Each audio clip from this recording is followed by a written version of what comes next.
Glória a Deus. Agora eu gostaria de convidar para esta mensagem, e esta mensagem que nós vamos trazer hoje, o título dela é A Visão do Trono Muda a Visão da Terra, com base no livro de Apocalipse, no capítulo 4, do verso 1 até o verso 6. Você vai ter oportunidade de acompanhar conosco. Você sabe que nós temos o cuidado de colocar cada um dos versos aí para que você possa acompanhar, mas se você quiser pegar a sua Bíblia, abrir a sua Bíblia em Apocalipse capítulo 4, você vai notar que a mensagem é baseada apenas nesses 6 versículos. Eu espero que o Espírito Santo de Deus fale com sua vida nesta manhã. Esse é o desejo de toda a nossa igreja. Quando nós saímos da nossa casa e a gente vem para esse lugar, a gente vem com um único propósito: adorar o Senhor, dar lugar a Ele para que Ele fale com a nossa vida. Amém? Glória a Deus. E a palavra do Senhor, Apocalipse capítulo 4, verso 1, começa dizendo da seguinte maneira: depois destas coisas olhei, e eis não somente uma porta aberta no céu, como também a primeira voz que ouvi, como de trombeta ao falar comigo, dizendo: sobe para aqui e te mostrarei o que deve acontecer depois destas coisas. Deixe-me fazer uma breve introdução para que você então possa ter uma compreensão maior desta palavra. Apocalipse é um livro que trata da revelação dos últimos dias. É um livro que o Senhor trouxe em revelação, o próprio Senhor Jesus Cristo deu em revelação ao apóstolo João. É o último livro da Bíblia, dos 66 livros, é o último livro que foi de fato escrito. Esse livro foi escrito aproximadamente no ano 95, 96, da era cristã, do primeiro século, num momento muito sombrio da história, num momento em que a igreja sofria muito com perseguições, com lutas. A igreja estava passando um momento muito difícil naqueles dias. Então João, ele começa dizendo exatamente desta maneira, e é interessante porque quando nós olhamos em Apocalipse capítulo 1, verso 9, ele diz: eu, João, irmão vosso e companheiro na tribulação, no reino e na perseverança em Jesus. Observe, ele diz: achei-me na ilha chamada Patmos. E por que razão ele estava aí? Ele mesmo diz: por causa da palavra de Deus e do testemunho de Jesus Cristo. Era um tempo muito sombrio.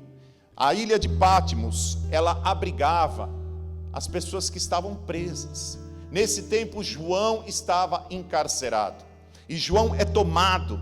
A palavra de Deus nos mostra que João é tomado, e o Espírito de Deus, ali através do próprio Jesus Cristo, começa a dar a João toda esta revelação que nos seria trazido como igreja. O cenário daquele tempo era muito difícil. Dentro da igreja existia a guerra, a luta com os judeus que perseguiam os cristãos. Havia também ali uma grande batalha com os falsos profetas e com as falsas doutrinas. Quando você lê, por exemplo, as últimas cartas que João escreveu o Evangelho, mas escreve também 3 cartas, escreve o livro de Apocalipse. Quando você estuda as cartas de João, você observa que João, ele combate naquele tempo as falsas doutrinas, os gnósticos, aqueles que sequer admitiam que Jesus havia vindo em carne. Então é um tempo muito difícil, e fora toda essa guerra que ele sofria dentro da igreja, a igreja sofria uma perseguição externa quase que implacável aos olhos humanos, porque a terra era dominada pelo Império Romano, um império formado, vocês sabem, a história nos conta, de homens sanguinários, homens que não tinham nenhum amor ao seu semelhante. Eram homens que a gente poderia dizer, na expressão bíblica, eram tipos de anticristo. Talvez o primeiro imperador que nós tanto ouvimos falar foi Augusto César. Nos dias de Jesus, a Bíblia fala que o imperador era Tibérios, que determina ali um censo. Depois nós tivemos Calígula, depois nós tivemos Cláudio, depois nós tivemos Nero, que muito provavelmente é o responsável pela morte de Paulo, pela morte de Pedro. Nós tivemos outros imperadores, Vespasiano, que depois no ano 70 destrói Jerusalém, cumprindo aquela palavra de Jesus, em que não ficaria pedra sobre pedra. Depois nós tivemos Tito, e finalmente nesses dias, o imperador era Domiciano, e aqui João se encontrava preso, nessa ilha de Patmos, por ordem desse imperador. Era um tempo sombrio, era um tempo muito difícil. Quem teve a oportunidade de ler o livro Cartas para Minha Amada, pôde entender um pouco dessa realidade naqueles dias.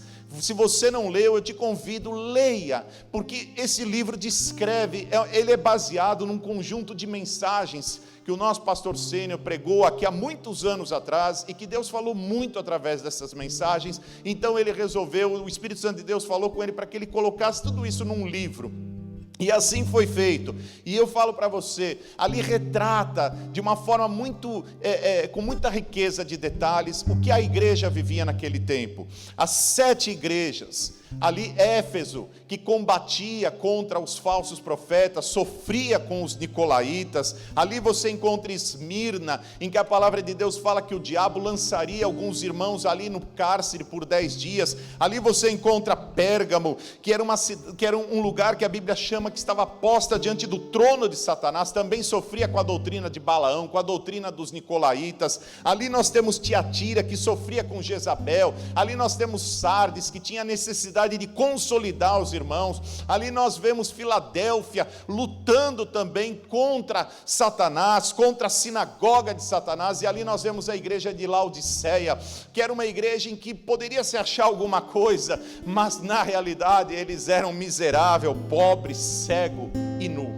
Essa era a realidade daqueles dias. Era exatamente diante desse cenário que João recebe a revelação de Apocalipse.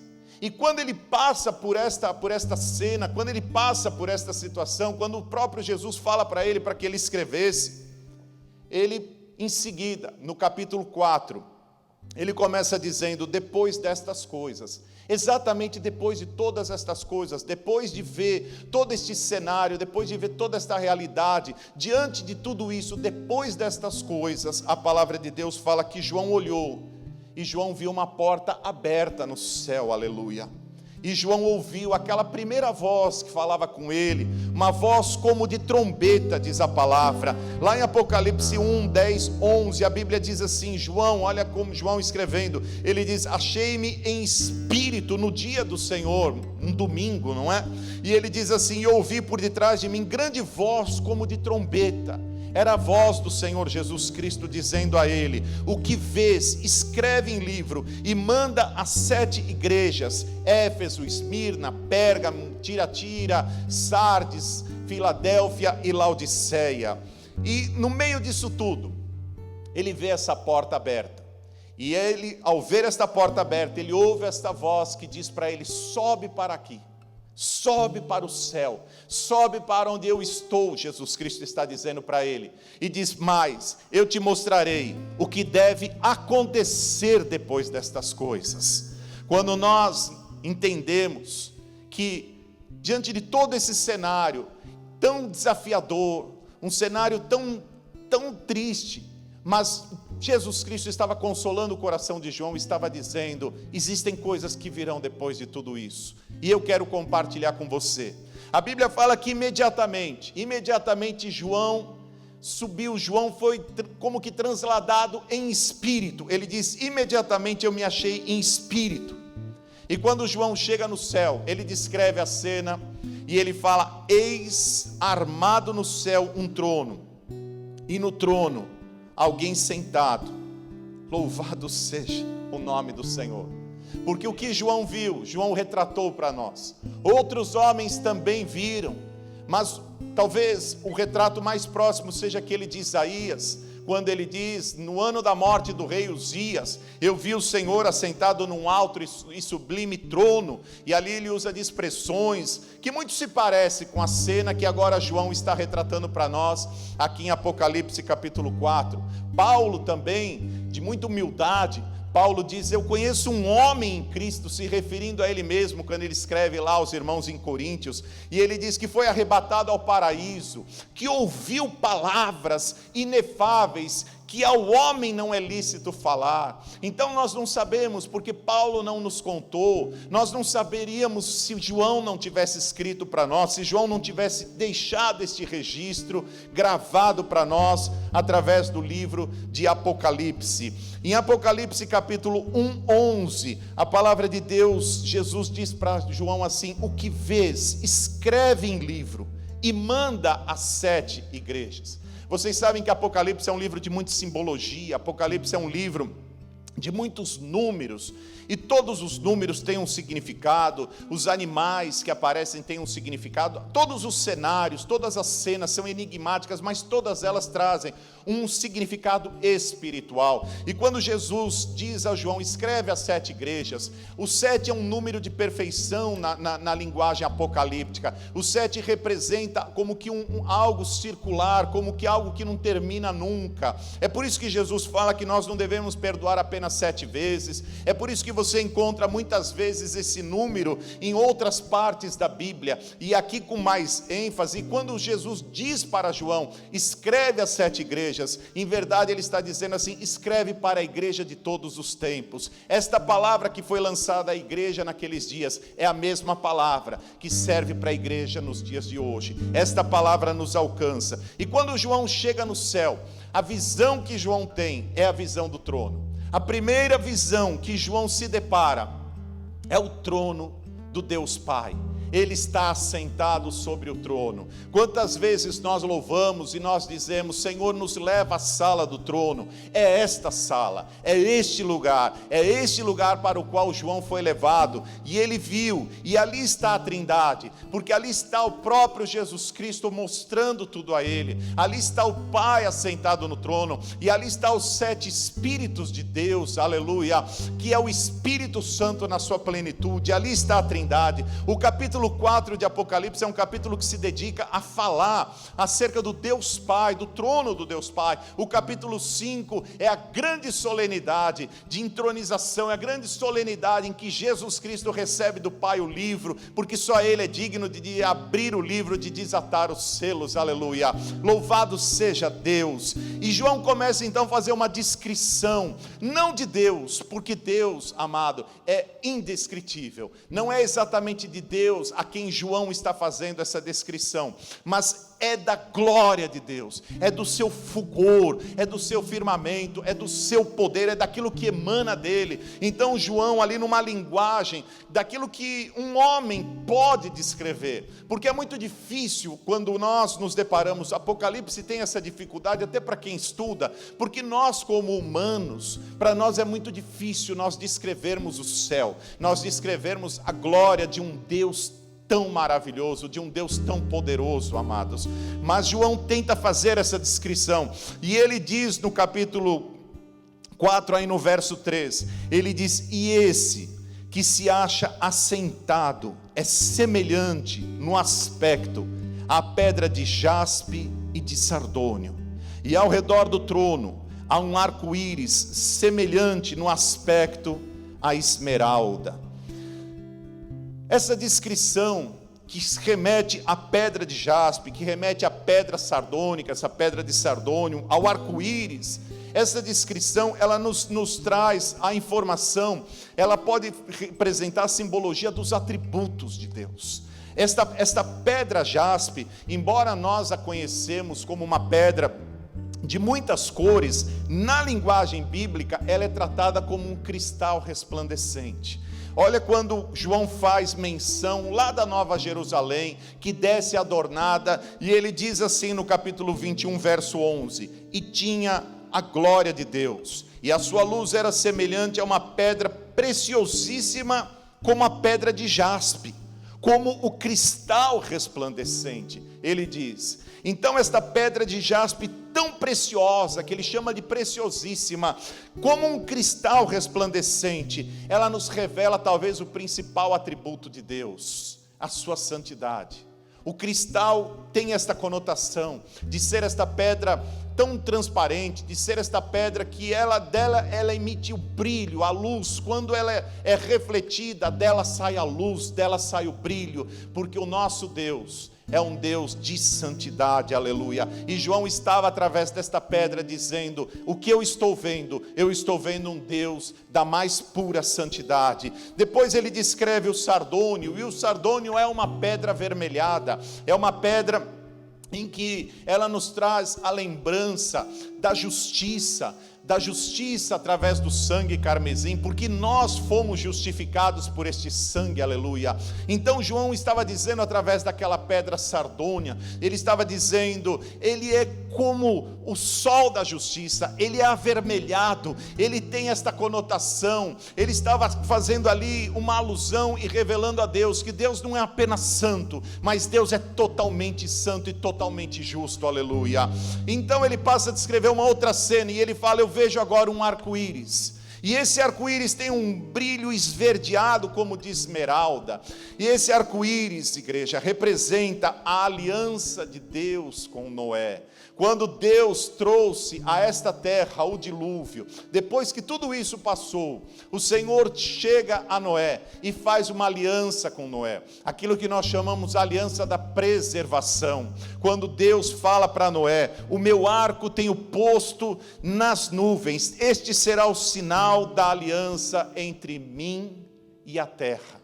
Deus estabelecia que nunca mais a terra seria destruída através do dilúvio, e isto através desta aliança, deste arco-íris que o Senhor simboliza como uma aliança para nós. Esta é a cena que João está vendo ao subir ao céu. Esta é a cena que João está com palavras humanas tentando descrever a glória, a grandeza desse nosso Deus. Um Deus de santidade, um Deus de justiça, um Deus que se relaciona com homens através desta aliança, aleluia. Um Deus que emana a sua santidade, um Deus que compartilha conosco da sua justiça e que nos faz justo através do sangue do Cordeiro. Louvado seja o nome do Senhor, aleluia. Quando chega no verso 4, João começa a descrever aquilo que ele vê agora ao redor do trono, e a Bíblia diz: ao redor do trono há também 24 tronos, e assentados neles 24 anciãos vestidos de branco, em cujas cabeças estão coroas de ouro. Isto significa como que uma cena de uma corte celestial. A ideia que dá é que o Senhor está no centro, e ao redor existem tronos, e ao redor desses tronos existem anciãos que estão ali sentados, e cada um deles com as suas vestes brancas, e cada um desses anciãos com uma coroa de ouro na sua cabeça. A coroa de ouro significa a autoridade que Deus deu ao homem desde o Éden, a autoridade que o Senhor concedeu ao homem quando o fez, quando o criou. Gênesis 1, 27 e 28, a palavra do Senhor diz: criou Deus, pois, o homem à sua imagem, a imagem de Deus o criou, homem e mulher os criou, e Deus os abençoou e lhes disse: sede fecundos, multiplicai-vos, enchei a terra e sujeitai-a, dominai sobre os peixes do mar, sobre as aves do céu e sobre todo animal que rasteja pela terra. Aleluia. Esta é a autoridade que um dia Deus deu ao homem. E quando esses homens com a sua coroa estão ali reunidos, esses 24 anciãos, isso tem uma simbologia de autoridade, de uma certa autoridade humana. O próprio termo ancião, no original grego, ele significa presbíteros, dando de fato a ideia de uma autoridade humana. E ali demonstra de fato esses 24 anciãos, esses homens ali diante de Deus, eles estão ali para adorar a Deus. Veja, isso quando eu meditava acerca disso, o Espírito Santo de Deus me falava, me trouxe ao coração um texto muito conhecido, e eu fiz questão de trazer aqui, para que nós possamos meditar juntos. Quando Jesus, lá em João capítulo 14, no verso 1, ele diz assim: não se turbe o vosso coração, um texto muito conhecido. Credes em Deus, crede também em mim. Na casa de meu pai há muitas moradas, se assim não fora, eu vou-lhe teria dito, pois vou preparar-vos lugar, e quando eu for e vos preparar lugar, voltarei e vos receberei para mim mesmo, para que onde eu estou, estejais vós também. E vós sabeis o caminho para onde eu vou. Disse-lhe Tomé: Senhor, não sabemos para onde vais, como saber o caminho? Respondeu-lhe Jesus: eu sou o caminho, e a verdade, e a vida. Ninguém vem ao Pai, senão por mim. Se vós me tivesseis conhecido, conheceríeis também a meu Pai. Desde agora o conheceis e o tendes visto. Aleluia, glória a Deus. Jesus está dizendo: eu estou preparando lugar para vocês. Jesus está dizendo: onde eu estou, eu farei com que vocês venham a mim mesmo, porque eu sou o caminho, porque eu sou a verdade, porque eu sou a vida, porque ninguém pode vir ao Pai se não for por mim. Olha a cena que João está vendo agora. Olha Jesus levando João até esse lugar e dizendo: aqui está, João, a sala do trono. Eu estou aqui, o Pai está aqui, esses 24 anciãos estão aqui. Que cena maravilhosa! Quando nós olhamos a visão do trono, a visão do céu, isso começa a mudar a visão da terra, a perspectiva que nós temos em relação às coisas da terra. É tremendo, aleluia, porque se nós observarmos, igreja, quem eram talvez esses 24 anciãos, quem eram esses homens, quem eram esse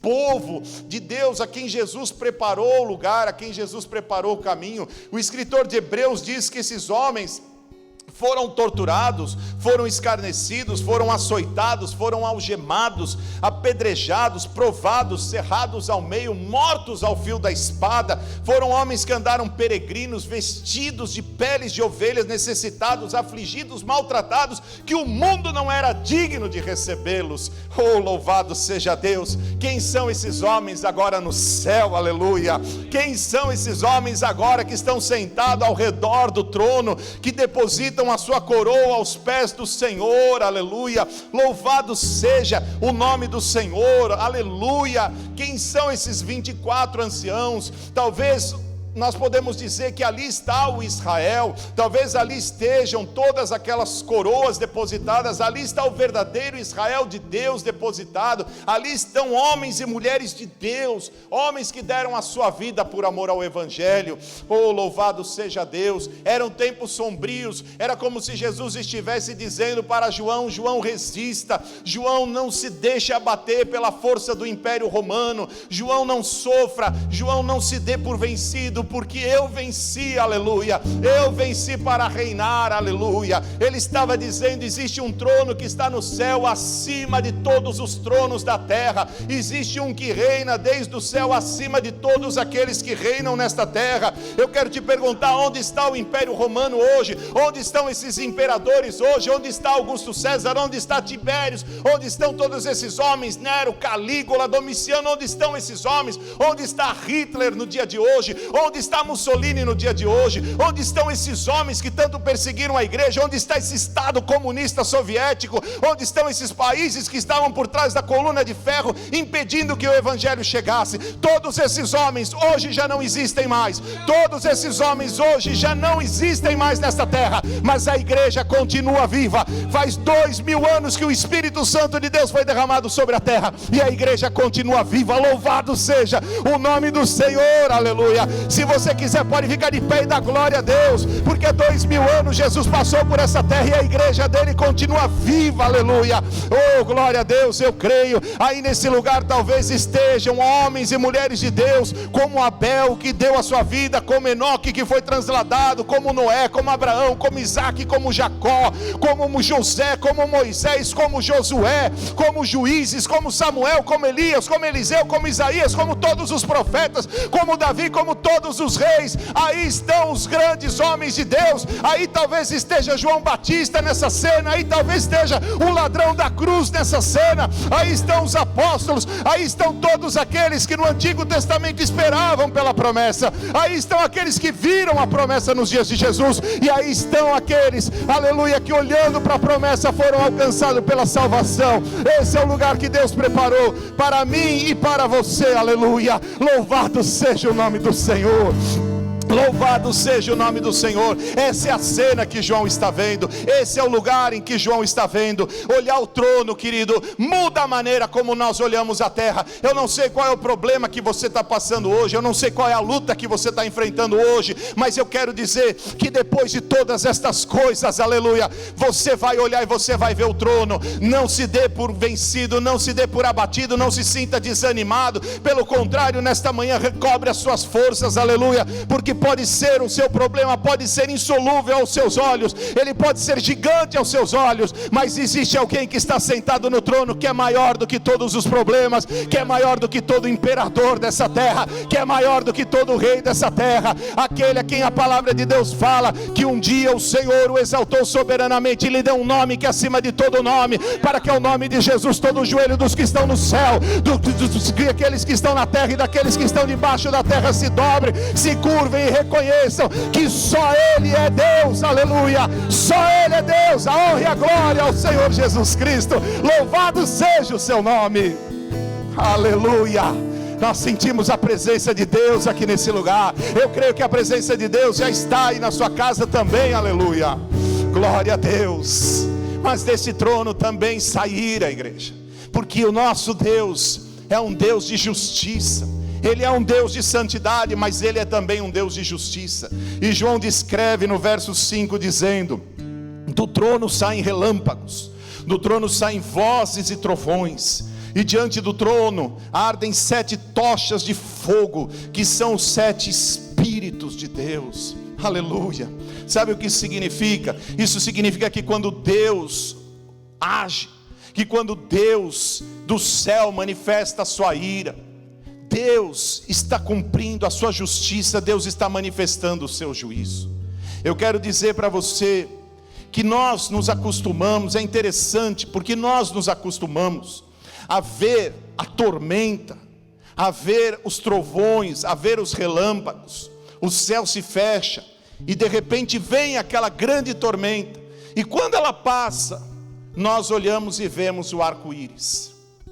Mas João, nesta visão, ele primeiro vê o arco-íris, para depois ele descrever a tempestade e os trovões. Isso significa, querido, que a misericórdia de Deus sempre vem antes da ira de Deus. Se a ira de Deus está determinada para ser derramada sobre esta terra, e de fato está, quem conhece este gênero literário, quem teve o amor, o desejo de estudar Apocalipse, eu sei que Apocalipse é um livro muito difícil, muitas vezes de nós compreendermos, mesmo para nós que estudamos, que nos debruçamos, nos dedicamos a estudar a palavra, é um livro muito difícil, mas nós sabemos por toda a revelação bíblica, que a ira de Deus há de se manifestar sobre esta terra. Mas o Senhor, antes de manifestar sua ira, Ele traz a sua misericórdia. Essa é a tônica do livro de Apocalipse. Antes de Deus determinar a abertura dos 7 selos, Ele mostra a João o trono.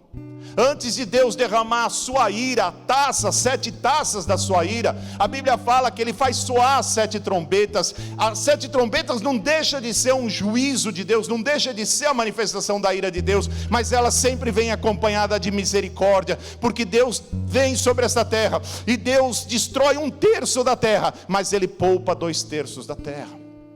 Mas quando as taças da ira são derramadas, este é o juízo final sobre a terra, e aí já não há mais como o homem ser poupado. Portanto, se você hoje ouve esta mensagem, se você recebe esta mensagem, eu quero dizer a você, querido, que a ira de Deus há de vir sobre esta terra, mas antes, através da pregação do Evangelho, hoje o Senhor te alcança para manifestar misericórdia sobre a sua vida, para que você se arrependa e se volte para esse Deus tão santo, tão justo, que vai cumprir tudo aquilo que Ele já determinou sobre esta terra. Então João passa a ver uma outra cena. João passa a ver agora que diante do trono de Deus há como que um mar de vidro, ele descreve. Ele diz: há diante do trono como que mar de vidro semelhante ao cristal.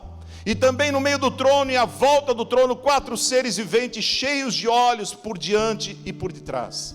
Permitindo o Senhor, numa outra ocasião, nós podemos falar acerca desses seres viventes e da maneira como eles agem na terra. Nós podemos falar acerca das coroas que são depositadas aos pés do Senhor. Mas eu quero aqui, para que nós possamos já nos ir encaminhando para o encerramento da mensagem, eu quero me ater somente a esta primeira parte do versículo, em que fala que diante do trono há como que um mar de vidro semelhante ao cristal.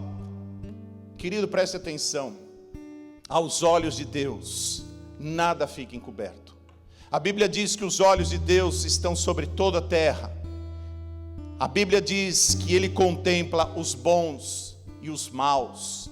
Aquilo que nós fazemos, não tem como esconder. Nós escondemos para os homens, mas não tem como esconder diante de Deus. Quando nós falamos mal de um irmão, muitas vezes o irmão não está nos ouvindo, mas Deus está nos ouvindo e Deus está nos enxergando. Quando nós muitas vezes acessamos sites que não deveríamos acessar, quando você muitas vezes se coloca em situações de injustiça, quando você muitas vezes se aproxima de pessoas para fazer conchavos, como nós estamos tão acostumados nesta terra, pessoas que fazem acordos políticos, conchavos, pessoas que hoje nunca se falou tanto de corrupção, nunca se soube tanto acerca de traições, nunca se falou tanto acerca de adultério. Quando nós olhamos para essa terra e nós vemos tantas mentiras, nós vemos tantas coisas erradas, nós vemos o pecado alcançando um nível tão exagerado, eu quero dizer para você que nada disso passa despercebido aos olhos daquele que é santo, aos olhos daquele que é justo, aos olhos daquele que tudo vê, que tudo contempla, porque diante do trono dele há um mar de vidro, como um cristal resplandecente. Isso significa, querido, que quando Deus tem que exortar o homem, Ele o faz por justiça, Ele não age por equívoco. Quando Ele julga porque Ele vê, porque Ele viu, porque Ele sabe, porque Ele ouviu, porque tudo está diante dos olhos dEle, aleluia, louvado seja o nome do Senhor. Essa é a visão que João tem desse lugar, essa é a cena que João consegue descrever, através de palavras humanas, o que é esta sala do trono, o que é esse lugar. E agora entrando na parte prática desta mensagem, porque nós dissemos desde o início que o tema dela é: quando eu vejo o trono, quando nós temos uma visão do trono, isso muda a maneira como nós vemos a terra. Então eu quero chamar a sua atenção para te lembrar que trono é sinal de poder. Só se assenta ao trono quem tem poder. Aqui nesta terra se assentam em tronos aqueles que são considerados reis, aqueles que são chamados de imperadores, aqueles que se constituem, se revestem de uma autoridade maior talvez do que outros homens, porque os demais homens entregaram a ele de alguma maneira aquela autoridade, o constituíram para que ele fosse aquela pessoa que se assentaria ao trono. Trono é sinal de poder. Salmo 103:19, a Bíblia diz: nos céus estabeleceu o Senhor o seu trono, e o seu reino domina sobre tudo, aleluia, o seu reino domina sobre tudo, louvado seja o nome do Senhor. Interessante, a primeira visão que João tem quando chega no céu é a visão do trono, é a visão de trono, porque, queridos, embora os imperadores naquela época se intitulassem deuses, embora eles ocupassem tronos aqui na terra, João estava vendo alguém que era maior do que os imperadores. João estava vendo alguém que era maior do que todos os perseguidores da igreja. João estava vendo alguém que de fato reina e que de fato governa desde o céu. João estava tendo uma visão de algo que Jesus já havia dito lá em Mateus capítulo 28:18, quando ele diz: toda autoridade me foi dada no céu e na terra, louvado seja o nome do Senhor, aleluia. E para nós nos encaminharmos para o encerramento, qual é, pastor, de fato o efeito prático dessa mensagem? Porque a realidade de Patmos não mudou naqueles dias, as fraquezas das 7 igrejas não mudaram naqueles dias, a força do Império Romano, pelo contrário, só aumentou, não diminuiu. Depois daqueles imperadores vieram outros e outros e outros, até o ano 313, o império dominou a terra e aprisionava e oprimia a igreja. O que é que mudou? Nada naquela realidade ali diante dos olhos de João havia mudado. Na nossa vida, nós falamos tanto do trono, nós falamos tanto de Deus, e muitas vezes você olha e você diz: pastor, mas as lutas desde quando eu me converti, elas não deixaram de existir. Nada na minha vida tem sido fácil, nada na minha vida eu tenho conseguido com facilidade. Tudo requer muita luta, tudo requer muita dificuldade, tudo requer muito problema. Por que tem que ser dessa maneira? Querido, deixa eu dizer para você, João começou no capítulo 1 e foi até o capítulo 22, João descreve cenas maravilhosas, cenas que são tremendas. João descreve todo o poder de Deus, mas 2000 anos e a realidade continua sendo a mesma aos nossos olhos. Mas deixe-me dizer uma coisa para você: se você hoje está dizendo o que é que mudou, talvez você diga não mudou nada, mas eu quero te lembrar que o que mudou foi saber que existe um trono que está acima dos governos desta terra. Existe um trono no céu em quem nós podemos colocar a nossa confiança e que nós podemos descansar, aleluia. Existe um trono diante do qual todos os poderes desta terra se tornam insignificantes. Existe um trono no céu, querido, que governa e que reina sobre céus e sobre terra, que não cai um fio de cabelo da tua cabeça sem que ele não saiba, aleluia, que não cai uma folha de uma árvore sem que ele não veja. Existe um Deus que está no céu, existe um Deus todo poderoso, aleluia, que faz conforme os seus propósitos. Existe um amanhã na sua vida, aleluia, existe um depois do que você está vivendo hoje, aleluia. Talvez você esteja mergulhado nos seus problemas, talvez você esteja se sentindo hoje fraco e oprimido, como a igreja nos dias de João, mas eu quero dizer para você, aleluia, que esse Deus que está no céu, esse Deus continua governando, esse Deus continua reinando, esse Deus continua soberano, esse Deus continua liberando toda a sua santidade, toda a sua justiça, todo o seu poder. Se hoje você está diante de uma situação de injustiça, saiba que o teu Deus é um Deus justo, e é Ele quem julga as nossas causas.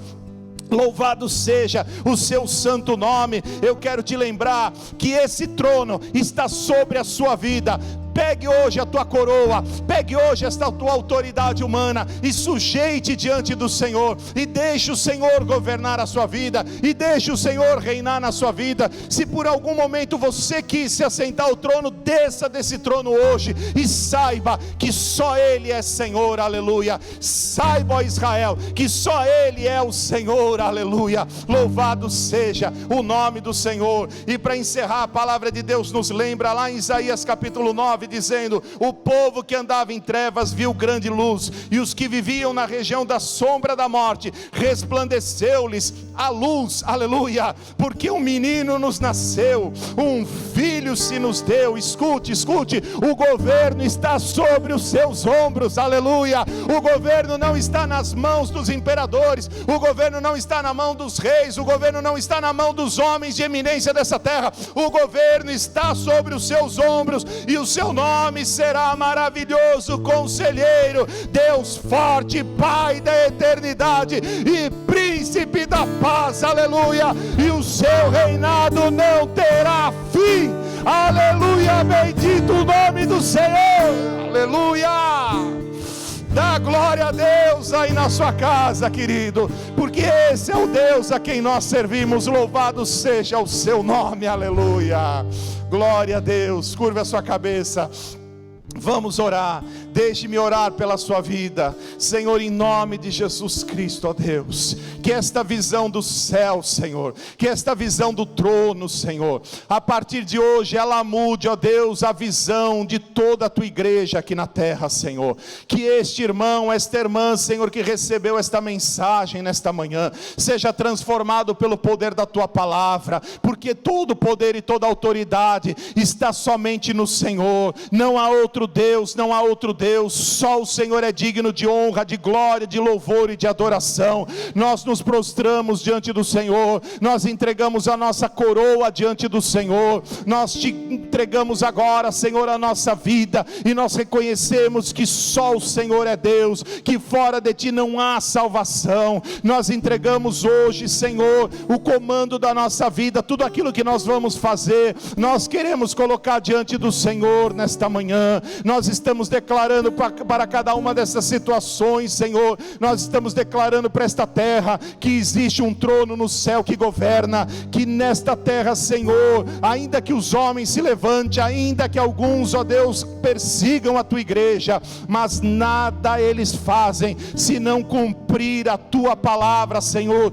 porque o Senhor usa contrários. O Senhor é o Deus Todo-Poderoso, que mesmo quando nesta terra o mal se levanta, Ele não está fazendo outra coisa senão cumprir a tua vontade, para que a tua justiça e o teu poder seja revelado. Senhor, alcança esse irmão, esta irmã, alcança, Senhor, esta pessoa, Deus, que hoje, quando esta mensagem começou, talvez ela estava se sentindo, ó Deus, triste, angustiada, aprisionada nos seus problemas, mas nós declaramos a este problema, ele é insignificante diante do Senhor. Nós declaramos diante desta enfermidade, ela é insignificante diante do Senhor, porque não há enfermidade que o Senhor não possa curar, não há problema que o Senhor não possa resolver. Nada está, ó Pai, impedido, nada está, Senhor, diante dos teus olhos oculto, nada está, Senhor, diante de ti, ó Pai, como um obstáculo para que o Senhor não possa operar. A tua palavra diz: operando Deus, quem impedirá? Manifesta a tua glória, Senhor, agora, sobre a vida dos meus irmãos, sobre a casa dos meus irmãos, sobre tudo aquilo que os meus irmãos colocarem as mãos. Sê com eles, abençoa, Senhor, em nome de Jesus, para o louvor da tua glória. Amém. Glória a Deus.